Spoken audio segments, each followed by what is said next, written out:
This has got very dark. But evolution is, it's pretty dark. It's live or die, essentially. Yeah. I love that. I love that this innocent research question that seemed to have legs in the 90s has done a 180 now, and actually it looks like, no, there is a very good reason why we might want there to be some uncertainty.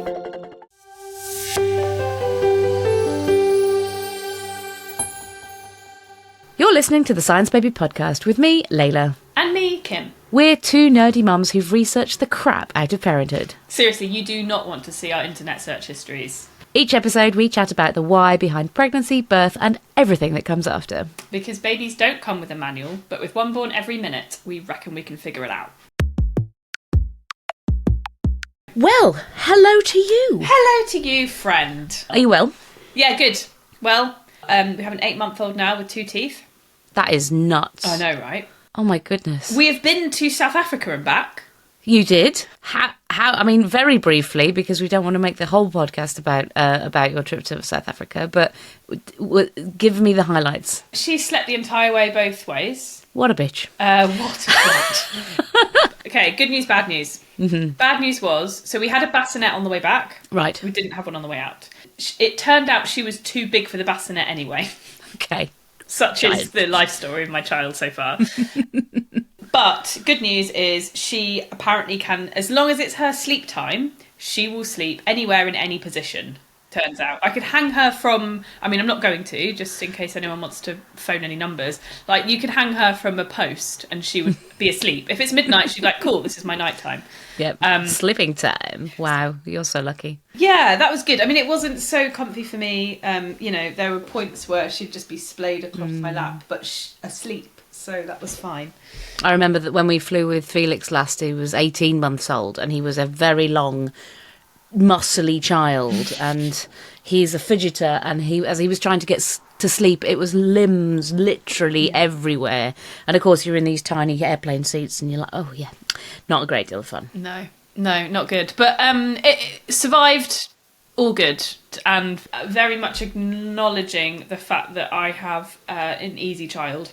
We did nothing to make this happen. Did you pack loads of distraction and toys and snacks and everything? Yeah, I spent a lot of my early maternity leave, once we had committed to going on this trip to South Africa.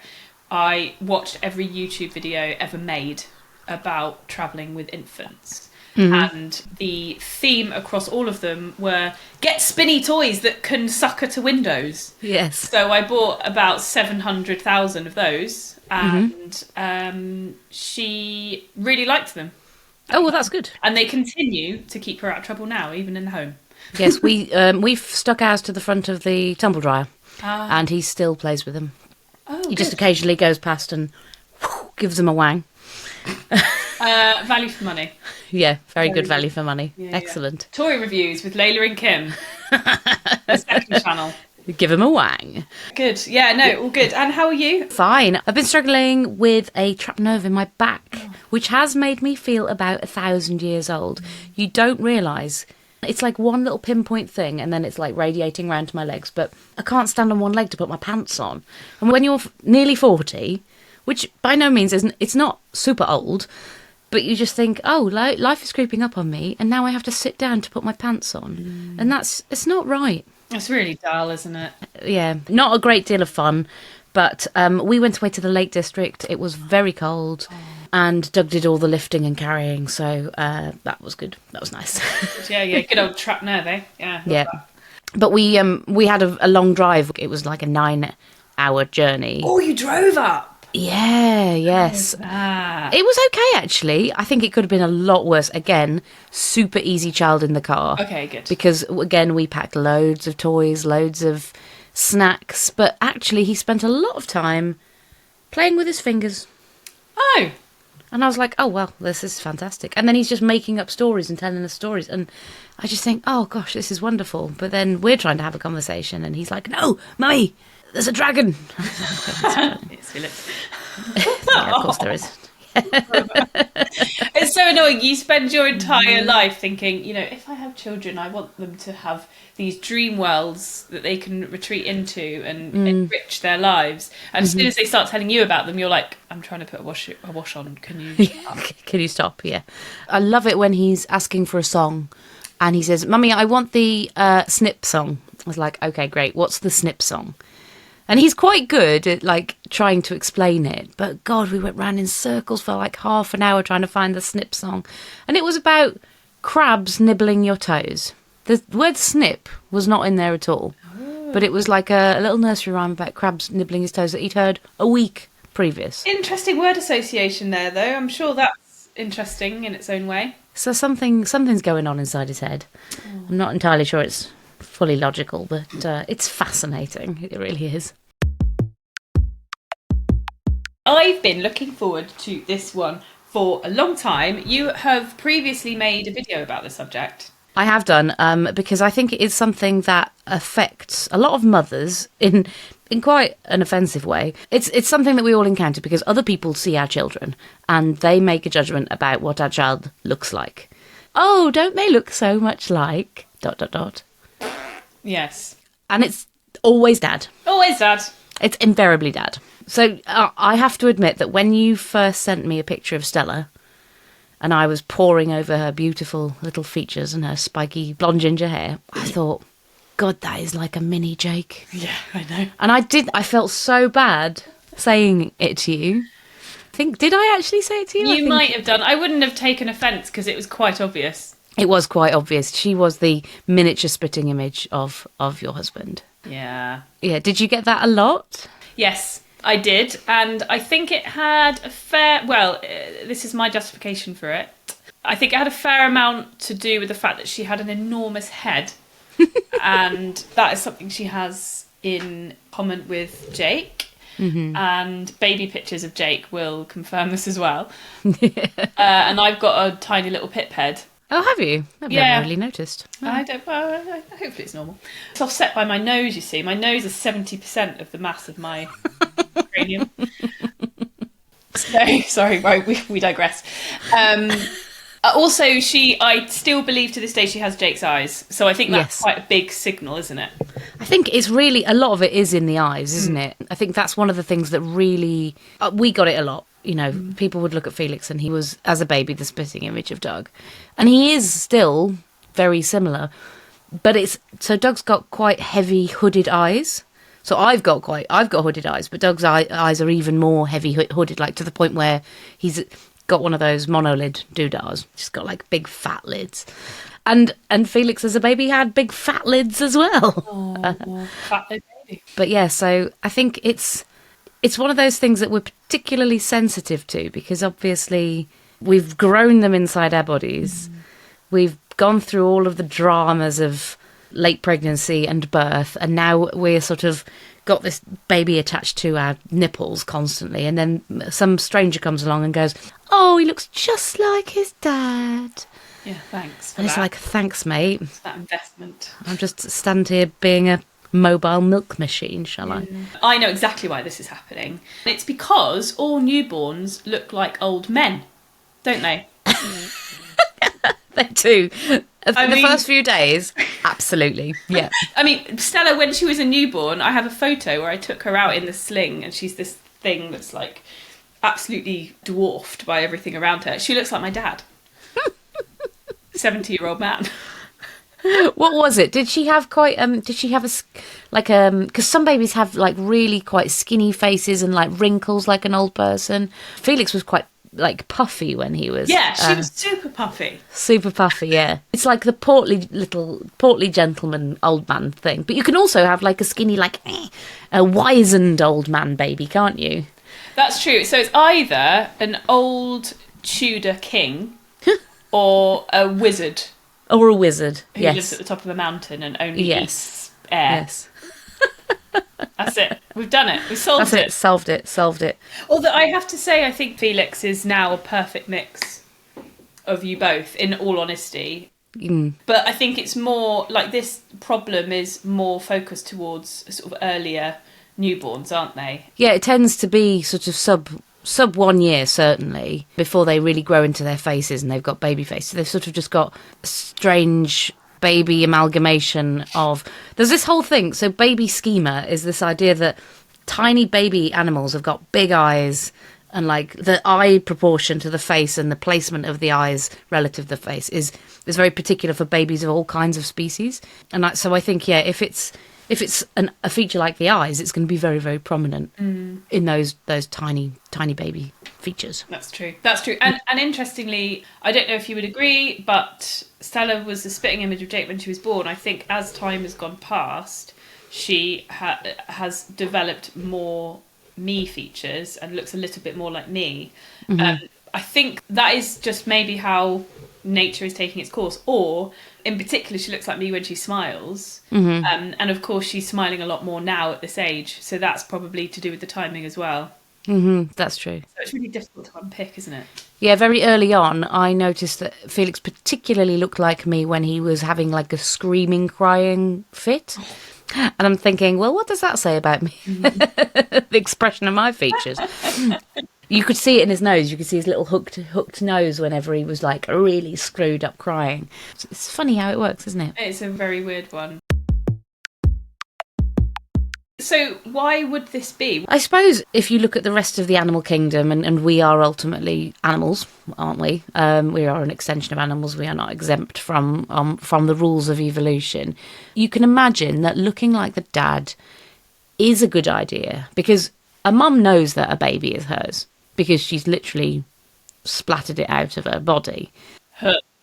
You know, barring any horrendous baby swapping incidents or anything like that, a mum is going to know with certainty that the baby she's holding, that she's just given birth to, is hers. But a father never has that certainty because, you know, they've taken it on trust that the mother has said that it's theirs. And so you can see that if the baby looks like the father, preferentially, then that's an immediate signal to say, ah, yes, that is my child. Yeah. You know, we joked about it, but as part of our IVF process, Doug just gave a sample of his sperm through a hatch. And we said, you know, who knows what they did with it then? And they do, you know, there is a very strict protocol of labelling it and making sure the names all line up and everything like that. But through no fault of mine, that could have been the source of some mix-up. And so, to me, it was like, well, yes, he looks exactly like Doug. I'm assured that there hasn't been a mix-up inside the lab. Yeah. And again, the same, like, if a woman has a promiscuous time, and there might be other men in the equation, if a child comes out looking conspicuously like one of the men, then you are going to imagine that that man is more assured that it's theirs. Yeah. And of course, in the animal kingdom, adult males can be very aggressive towards young, especially young that they think are not theirs. Do you know anything about that from your natural history days? Yeah, I mean, there are loads and loads of species in the animal kingdom that will do what's called infanticide, which is where the young of a certain species are intentionally killed for many reasons, many evolutionary reasons, one of which is, as you say, a dominant male being aggressive towards and sometimes killing the young of a female. And so it makes sense, this idea that, of course, you know, if there is no genetic link to the infants, then they are just a drain on resources, or indeed a future or present threat to their status in the group.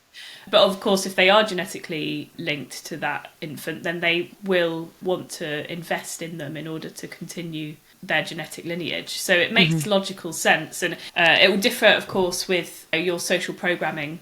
So it differs from species to species, but it makes a lot of sense that that would be the case in humans being primates. And of course, we're not going around doing infanticide on the regular, but there is evidence that basically dads who are more present and who are more invested in their children actually end up helping to create environments that are better for those children's physical and mental health. You know, it's going to make them happier and healthier. And so, you know, it follows that a dad sees a baby, thinks it's his, is happy to invest the time and energy, and then that time and energy translates into health and happiness for the baby. So you can see that there is a pretty clear, logical stream of why that might be the case. And is it the case? Well, So we've said that we've experienced it from lots of strangers, and we believe it to be the case as well. And when we look at actually how features are inherited, it just comes down to genetics, especially with a newborn. Their features are a consequence of basically what has been fed from the mother and the father. Anything that happens later, environmental effects can happen later, but that's sort of scars, losing a nose, all that kind of stuff.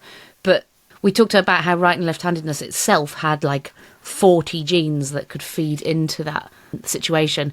When you look at all of the different possibilities for facial construction, if you've ever built an avatar in like a computer game, you can like spread the nose, move it up, big nostrils, small nostrils, tiny lips, big lips, red lips. All of those factors are inherited from a combination of the mum and dad. Some are dominant, some are recessive, some end up being a sliding scale. It's a real amalgamation. And so the mechanism is a very complex binary dance. So you never really know what you're going to get. But there was a study done in 1995 that got strangers to match up pictures of 1-year-olds with those children's mothers and with those children's fathers. So they didn't know who any of the babies or the adults were, and all they had to do is say, well, this baby is genetically related to this father or that mother. And what they found in that study is that strangers were much more successful at matching the pictures of the babies with their dads than they were with their mums, which supports what we've been saying, isn't it? That the resemblance of babies to their fathers is stronger than to their mothers. Yeah. So that's one study, but there have been other studies. 1995 is a long time ago now. 1990, how long ago is that? Don't start. We don't want to know. So it's 30 years ago. Huh? So, 30 years, and there have been some other studies, and I think you looked into some of these, didn't you? Yeah. So that was one finding, and it was obviously a very evocative finding. Very interesting, very sexy.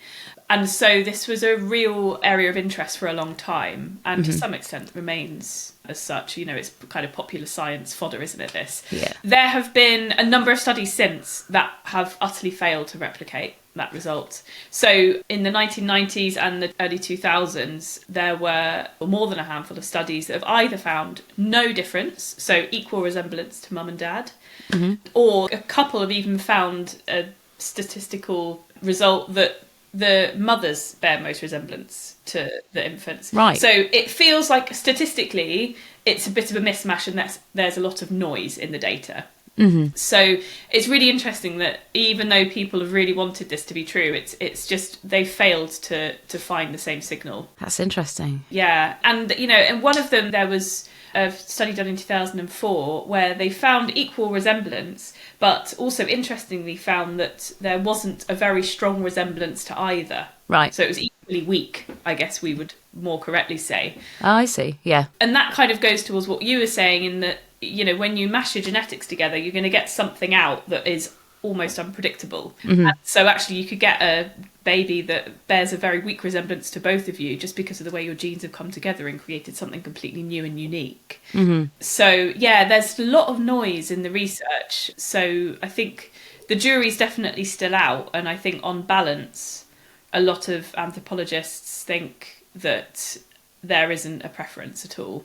No, and I think when you've got studies that find it's one way, they more resemble their dads, and then there's studies that find another way, they more resemble the mums, and you get studies that say they resemble each equally, and you've got studies that say, well, they don't actually resemble any of them. It's noise, but it's also sending a message of like, well, it's probably how we're doing the study. Either that there's no relationship whatsoever, or the relationship is so weak that the design of the study or the assumptions that we're making with the research is enough to swing it one way or another. And so that's why having lots of studies is really important in science in general, because like approaching it from slightly different angles is going to give you the opportunity to kind of see how much effect that study design is having, right? Yeah, I love that positive interpretation you have, that actually we're probably seeing different parts of a bell curve that say it's equal from mum and dad, and depending on how you design the study, you'll find yourself on either side of that, yes/no line. Yeah, exactly. And it's really interesting to remember that, of course, the data that all of these studies are based on rely on reporting of true maternal and paternal relationships relative to what people guess. And of course, even if paternity is reported a certain way, there is still uncertainty there, whether unknowingly or knowingly. There may have been a mistake made in how mothers are reporting paternity. It's the same issue that beguiles the male of the species, isn't it? You never really know. You really know, exactly. So there is that kind of fundamental limit on how good your data can be when you're studying this sort of thing.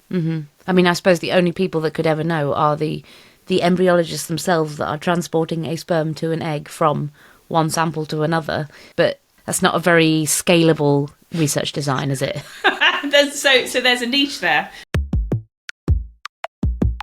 And actually, I was going to ask you about this, Leila. So I've seen some anecdotal chat about this preference towards resembling the dad being pervasive, even where there's IVF with a sperm donor. Right. So even when we know for a fact, scientifically, that the baby is not genetically related to the dad, you still have this perception that the baby looks more like the dad. So it begs the question, is this actually psychology rather than genetics? Well, I think, given the weight of evidence that says, ugh, and that is a striking mark in the opposite direction, isn't it? That you are seeing what you want to believe. And there are some suggestions now from psychologists, anthropologists, that basically all of these studies are using strangers to match the babies to the parents. But when you ask the mothers, you get a very different result. And it's consistently the mothers are the ones that are saying, he looks like his dad, she looks like her dad. Like, it's the mothers that are reporting the resemblance over and above that which is reported by the strangers. So we're saying, oh, all the strangers are coming up to us and saying he looks like his dad. But maybe we're choosing to only listen to those who are saying that. And we're kind of imprinting this certainty that they look like their dads. Oh, that's interesting. And so why would relatives be saying it to us as well? Is it that as a society, we have been culturally programmed to have this kind of generosity towards the dads? Perhaps, yeah, perhaps. Or maybe we are unconsciously cueing that conclusion from relatives. Maybe it's like you say, it's a cultural expectations, or maybe there is the way that we phrase our sentences, or, the emphasis that we put on conversations around resembling their dad versus conversations around resembling the mum. We don't know how we're kind of expressing things differently. That could guide other people to confirm our preconceptions, which is that, it's the mothers that see the resemblance to the dad. Oh my lord! And we are drifting into the quagmire of psychological research again, which is nigh on impossible. But especially for two people who are totally unqualified to talk about psychological research. Is it too much to ask? Yes, indeed, it's an absolute minefield. But if we go back to our sort of logical idea at the beginning, the fact that if the baby looks like the dad will believe it's his and they'll invest more time and resources. Perhaps the baby doesn't need to look like dad. The dad needs to be convinced that the baby looks like him. You could think of it from the extremes of, like, if you've got a dad who is blind and the mother is essentially guiding the father. It's like, oh, he's got your eyes, feel those heavy hooded lids. They're just like yours. Hold them in your hands. Hold them in your hands. Ultimately, the mother has a lot of influence on a father who is around. And, obviously we're not describing our children to a blind father as a rule, but we have a lot of influence in sort of going, oh, Sandra said he looked like you, or the bloke down the supermarket was going on and on about how much he looked like you. But we might not mention to the dads the times that people said to us that they looked like us, if that makes sense. It makes total sense. And it does make me think about when Stella was first born. I can't explain it, but I was extremely motivated to be generous towards Jake and pick out, oh, she's got your ex, she's acting like this, that reminds me of you. And actually it's not something I'd questioned until now. I would be much more receptive to comments that she resembled Jake than I'd be more excited by that than to me. And maybe there is a sort of an unconscious thing going on that you're, in a desperate race against time to convince this male that this infant is theirs before, they eat them. Yeah. Yes. There's a lot going on under the hood potentially in our brain. It's really interesting. Yeah, I think there's a lot to be said for that unconscious impulse, that evolutionary unconscious impulse. But, we aren't just ruled by our monkey brains, and I definitely did the same thing. But looking back, I think there was a conscious generosity to it, because obviously, the dad is going to feel left out from quite a lot of early newborn times. And so it could be our way of consciously including them and making them feel part of that family of, say, no, they don't want your nipple. No, they don't want you to cuddle them to sleep right now. I'm sorry, you can't play rough and tumble with a 2-week-old. But hasn't he got your mouth or whatever? Yeah, and actually that's a very good point. In the most common picture, it's the female mother and the infant who have got a lot of biological and in many cases automatic interfacing going on. Oftentimes automatic biological connection going on. And so maybe the resemblance thing is a way of constructing that between the baby and another human who they might not have that physical biological closeness with. Genetics isn't accidental. Like, the genes thrive because they lend some kind of advantage to the organism that they're helping to create. And so, we say that facial features are inherited like as a random mix, but if there was a reason for them to go one way or the other, they would have done.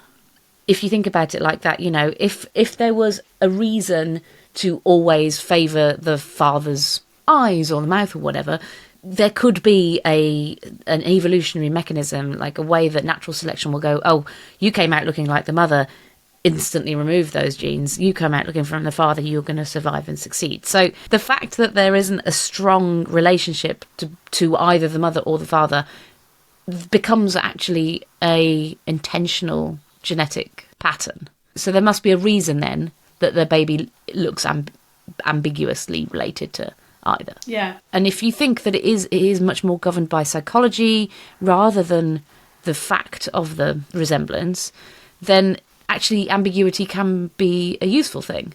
Because like you said, paternity's never 100%, is it?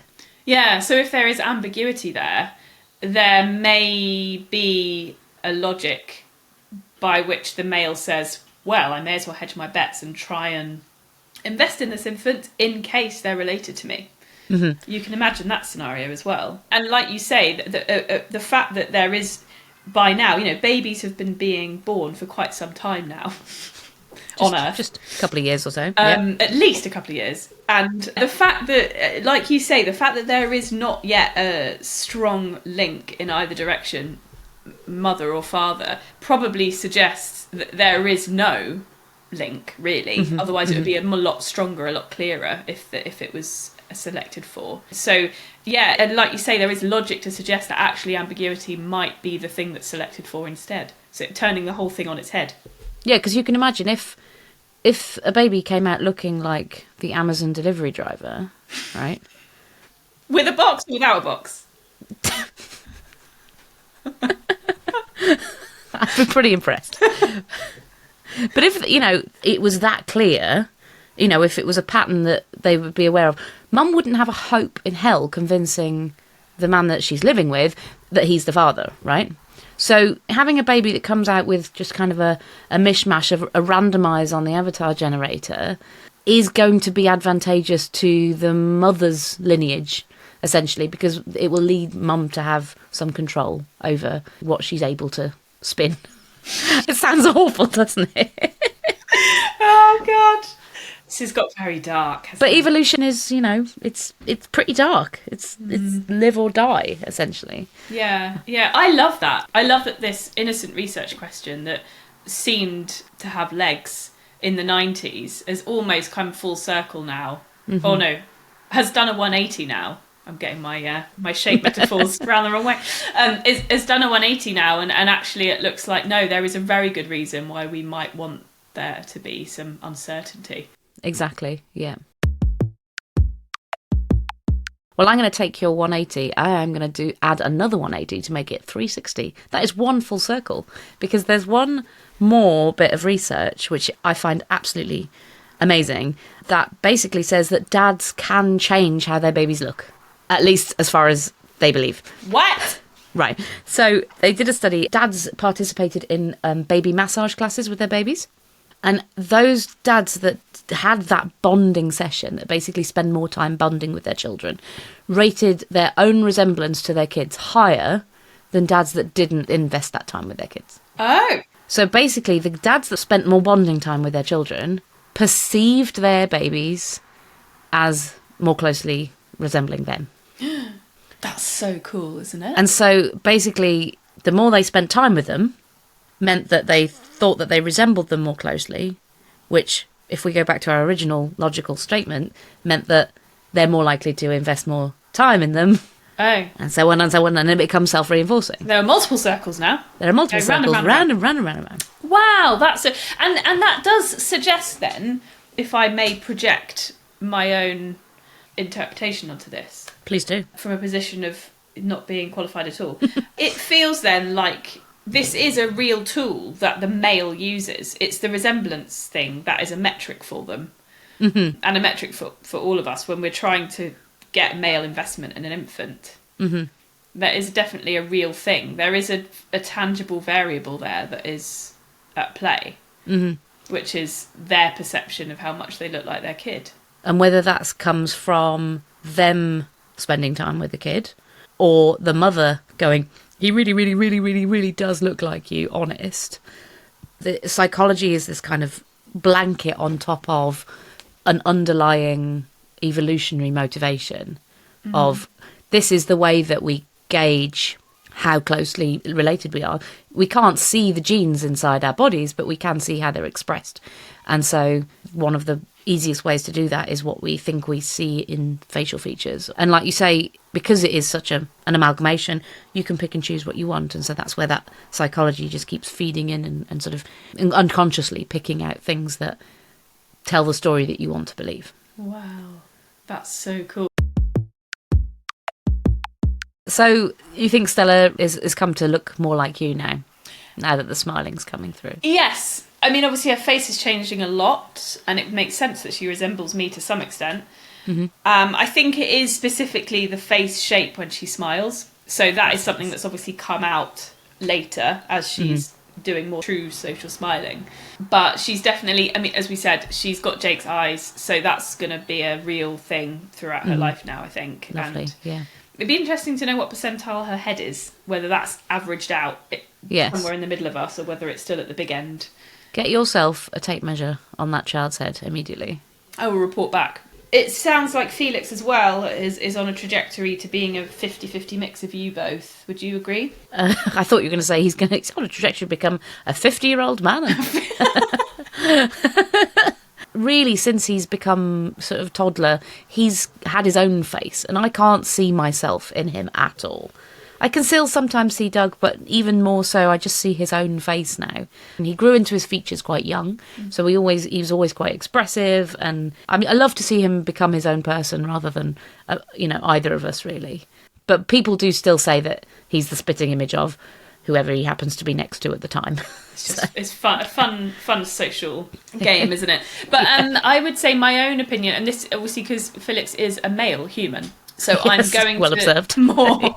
I'm so good at science. I'm going to be more drawn to comparisons with males, but obviously he looks like Doug a lot. I also think he looks like your dad. Oh, really? Which is why I think like he looks like you. I think because you look quite similar to your dad. Yes. And I think he definitely has the Batterson genetics as well going on. But yeah, you guys do look alike. Oh, don't say that. I hate that. It's the beard, isn't it? Yeah. Very strong beard.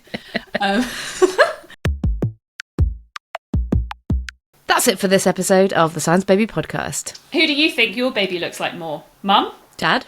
Grandad. Or maybe the Amazon delivery driver. Join the chat on Instagram or find every podcast episode at thesciencebaby.com. See you next time.